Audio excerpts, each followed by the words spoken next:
Hi there folks, I'd like to give you a tour of the Google Drive inbox.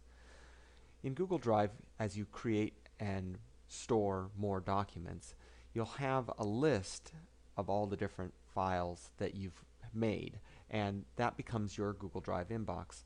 Now I've been using Google Drive for a little bit, so I'll have several documents in here, but when you first get started, you'll probably have something that looks closer to this. There won't really be any files at all. So I'll just kind of take a little drive through of what you're going to see here in your inbox. I'll start here with the Create tab.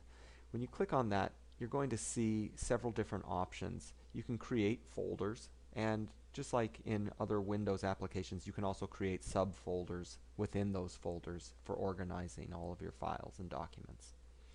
I can create a Google document, which is kind of the equivalent of Microsoft Word, presentations, which are like PowerPoint, spreadsheets, forms, which are a survey type document that is connected to spreadsheets, and drawings.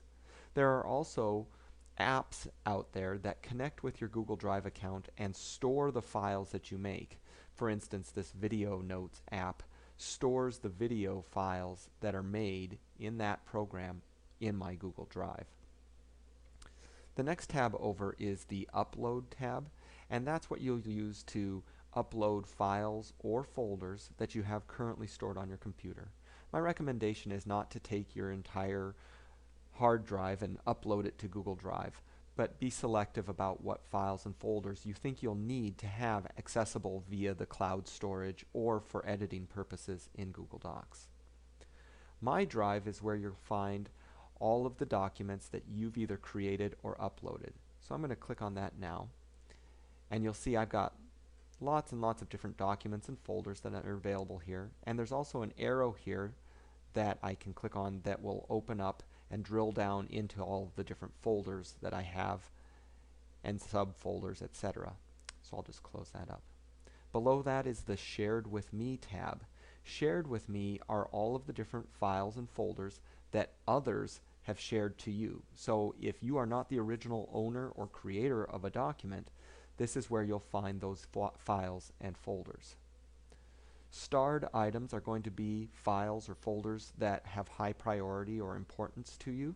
You can star them by just clicking on the little star icon here next to that file. Recent will show you all of the different files and folders that have been edited or created most recently based on date.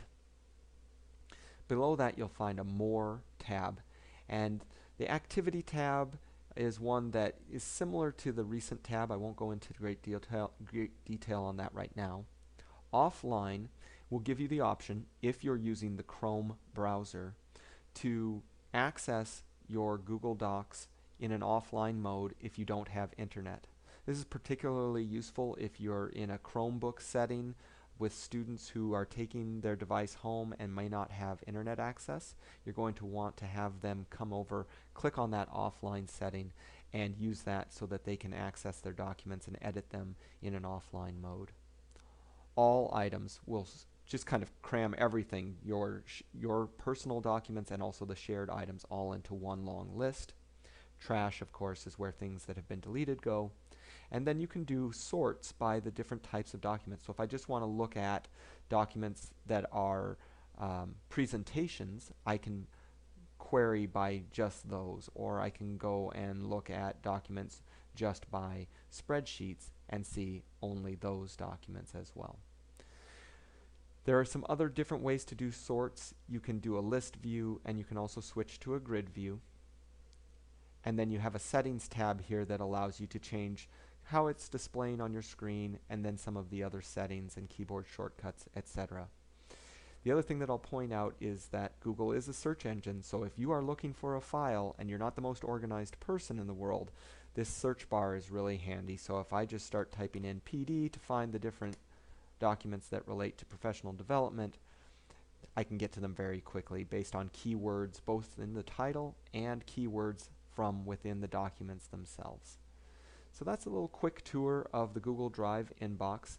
You can think of it sort of like an email inbox where, especially in your Shared with Me folder, as new documents come in, they'll come up to the top, and be prioritized, or you'll notice too, documents that have kind of a darker highlighting mean that they were edited recently and you have not opened them since then. So it's kind of an alerting system to let you know this document's had some changes to it and it's time to take a look. That's basically what you'll need to get started as you get going with your Google Drive inbox.